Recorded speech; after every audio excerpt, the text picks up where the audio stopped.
Welcome back to Rand on Real Estate. I'm Greg Rand, your host on 77 WABC and WABCRadio.com.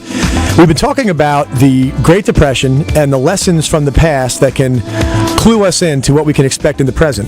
Now, we've been talking about how leaders in our country today have repeated some of the mistakes of the past by scaring the heck out of everybody when they needed to in order to gain power, and scaring the heck out of everybody when they needed to in order to get support for all kinds of big government programs. And now they're trying to figure out how to get us all back into the right side again, how to be optimistic, and they're at a loss. But I tell you, I have a question. When did it become so smart and so practical to be a pessimist? You know, I look around, you can hear the tone of this show. If you go to ownamerica.com, that's my website, by the way, Own America, as if you own a piece of America, you will build a fortune over time. Ownamerica.com, and through this entire economic crisis, I've been trying to call out people that I thought were overstating the negative, only because I know that if you overstate the negative, that you're going to get exactly what you asked for. If you want to freak people out, like Warren Buffett said in the last segment, Warren Buffett says people will get frightened in 5 minutes, and it will take years for them to come back and get confident again. So where we stand right now is everybody's scared, okay? Not everybody, but if you're in a position to be an optimist, if you're in a position to make the decision to be an optimist when most everybody else is being pessimistic, you're in a position to show courage when other people are too afraid to. And let me tell you something.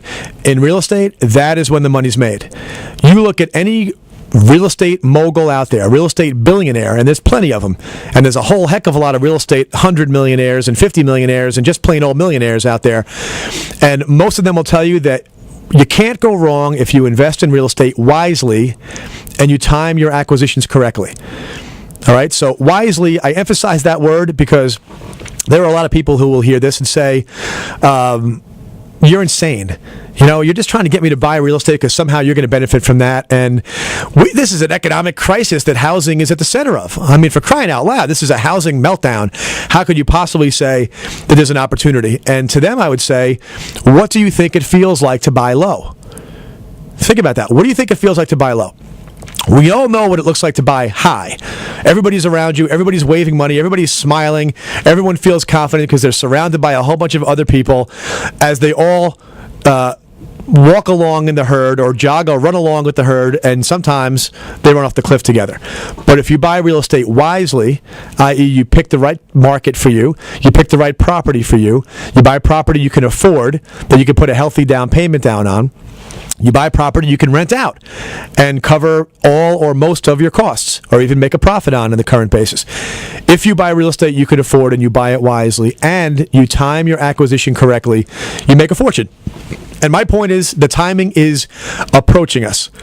It's now, it's next year, it's really the next 3 or 5 years. Because if you understand the housing cycle the way I do, and you can go to ownamerica.com and see graphs of the housing cycle, what you'll see is that after a big sharp incline like we've had in the 2000s, and a pretty sharp decline we've had in the last couple of years, what you have when you're done is a flat line. And that flat line remains until an overall economic boom comes again and pulls the housing market up with it.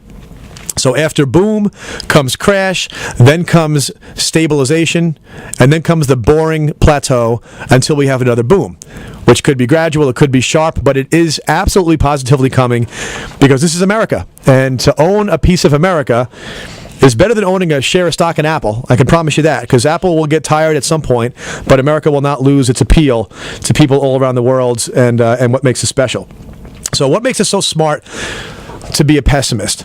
I want to play another clip from a guy who I call the father of the housing meltdown, because he's somebody who absolutely profited and profiteered from negativity and fear. He's a man who back during the boom predicted that the housing market was going to bust. He coined the phrase housing bubble.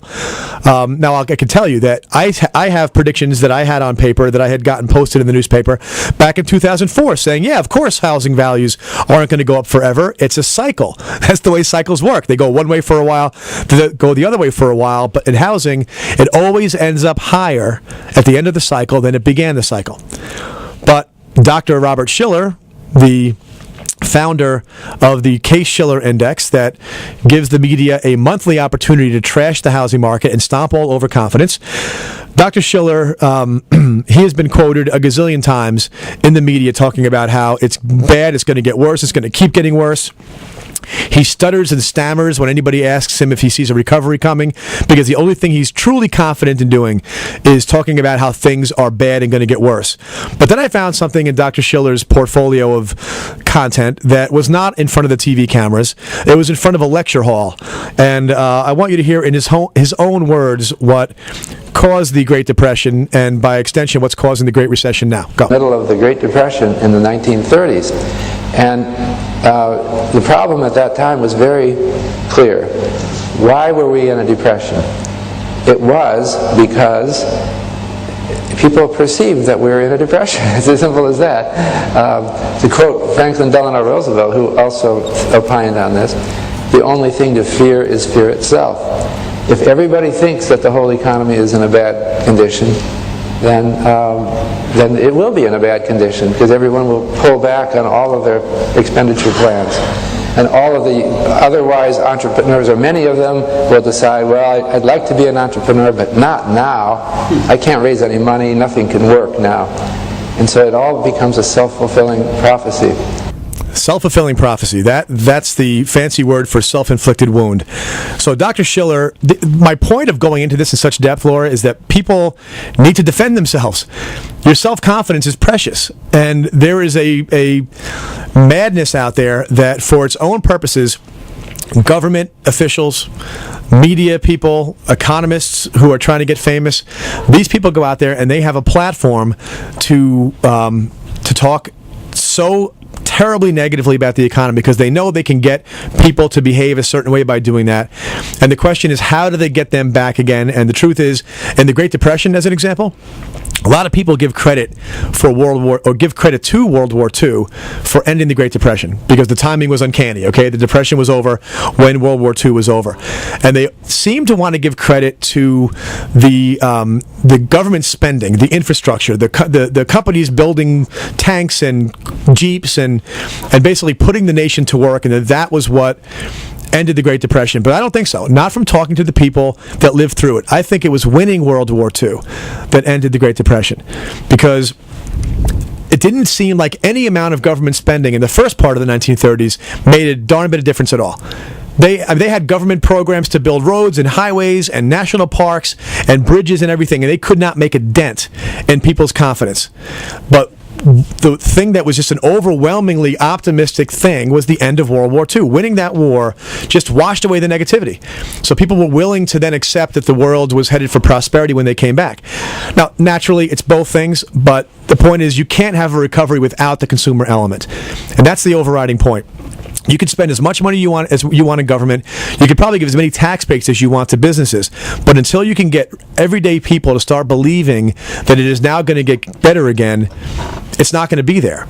So what can you as an individual, if you decide to be an optimist, if you agree with me and you see that being a pessimist doesn't make you smart, being a pessimist doesn't make you practical, it just makes you a pessimist. And if there's opportunities in front of you, it actually makes you dumb to decide that I'm not going to invest. Like I hear from people on both sides of the coin. Greg, you're right. I believe you. I've been thinking this myself. This is the bottom part of the market, either now or next year, but we're approaching the bottom of the market. And if I make an investment now and I hang on to it for 10 years, I'm going to do great. Flip side of the coin, you're out of your mind, Rand. The housing market's not going to come back. We played a clip one day. Some clown said the housing market wasn't going to come back to its previous highs for 80 years. Even I know that. And I don't know anything about the statistics. I can just tell you that just makes no sense at all. 80 years makes no sense. It's like predicting that what happened in the last 3 years is the new reality, and the 100 years prior to that is an anomaly. But it brings me to what the government is trying to do today with relation to housing. You might have caught in the news this week that the government, as you know, for the last couple of years has been wrestling with this foreclosure crisis. Several million people, I think 3 or 4 million that are in foreclosure, another untold millions that are in default, and they're trying to stem the tide of foreclosures. They know that it hurts families, it hurts neighborhoods, and it hurts the overall housing economy and therefore the overall everything economy. So they want to stop foreclosures. And they've tried everything. They came out and said, let's try to modify loans. That didn't work. Let's try to reduce people's loan balances. That didn't work. So they came out with the 1 degree solution. Okay, they said we have to stop. Let's get all the Ivy League brains that we can in one room and pose a question. I can picture the scene. Go up on the whiteboard, they write, we must stop foreclosures. And after like 2 weeks worth of being in this hot, sweaty room, thinking about it, they said, we have an idea. Let's just stop foreclosures. Let's just stop them. Make the banks stop foreclosing. So they moved the thing 1 degree. We want to stop foreclosures, we'll stop foreclosures. The classic, here's a man who wants to eat, so let's give him a fish. And they never realized that the next day there's going to be 5 guys waiting for fish, and don't get me started on that. But they're not going to succeed at doing anything but holding back on foreclosures and having them pile up. But what is the likely impact of stemming the tide of foreclosures in this artificial way? Well, it's a little bit like back during the 1920s when they said we have to stop unemployment from rising, so let's just pay people to make food nobody's going to eat. All right. What's going to eventually happen is that the pileup of foreclosures that's been happening across the country for a few years is just going to get larger, and people are not going to be able to afford their homes any better in a few years than they can right now. What will happen is that banks, many of them, and you can expect to start seeing these announcements sometime soon, banks are going to get out of the mortgage lending business. Because on the one hand, you have the president saying you have to start lending more. You have Tim Geithner saying you have to start loosening up the lending, lend money to get the economy going. And on the other hand, they slap them across the face and say, if you've lent money and they won't pay you back, you can't take the property back, the collateral back, and mend the fence that you have a hole in. So banks are going to stop lending, foreclosure crisis is going to pile up, and what all of this means is the housing market is in fact going to get worse before it gets better. So what does it mean to you? It means the opportunity is going to get better before it gets worse. The flip side of this foreclosure crisis is the greatest real estate investment opportunity of my lifetime. And part of the reason is that prices are down to post-bubble levels. Part of the reason is loans are low. You hear about those a lot, mortgage rates and prices and everything else. But that misses the more important thing. People aren't investing in real estate right now the way they normally do. In a typical year, there is roughly 1.5 million residential properties that are bought by investors. That's a 1 to 4 family house or a condominium that's bought by an investor who's going to rent it out. This year, it's going to be less than 1 million. All right, less than 1 million from 1.5 million. It was 2.5 million back in 2006. So real estate investment has been in a nosedive because of this unshakable pessimism and this newly found lack of confidence, lack of faith in the housing market to return. But isn't it also because of all the unemployment? I mean, if you have millions of people out of work right now, how are they going to possibly invest in real estate when they are not out of work? Well, they're not. They're definitely not. But I'm glad you brought that up because that's another politically correct third rail that you can't touch. But when unemployment was 6%, it was happy days are here again. Then it went to 9%, and all hell's breaking loose. That's a 3% swing. And I'm not trying to diminish the pain and the fear and the impact of being unemployed. I'm not doing that. So don't hate blog me. They're going to anyway. Whenever I say this, I get the hate blog that comes flying into my website. That's not my point. My point is 6% to 9% cannot be from a sunny day to a torrential rainstorm. It can't be that much of a swing. It's consumer attitudes being driven. Jobs, jobs, jobs, jobs, jobs is the mantra right now that my side of the aisle is using to try to trounce on the other side of the aisle now. So it goes both ways. This is not a Democrat-Republican problem. 2 years ago, Democrats were willing to drive the economy into the mud as deep as they had to get control, and then we're going to fix everything. Now, as we've said, they're having a hard time figuring out how to fix it. But now Republicans are doing that. Now you can't find anybody on that side of the aisle who's willing to say anything positive or anything optimistic about it because they want to make sure the Congress swings in about 3 weeks. And it's getting maddening, okay, because we have major national elections every 2 years. And so if every 2 years we're going to have one side or the other who's going to whip the economy into a ditch in order to get us to freak out, the only antidote to that is that we don't freak out. The only antidote is that we look at the people and say, I don't trust Dr. Schiller because he's got a bias. I'm not going to believe that the economy is going any further into the tank And listen, it is for me personally.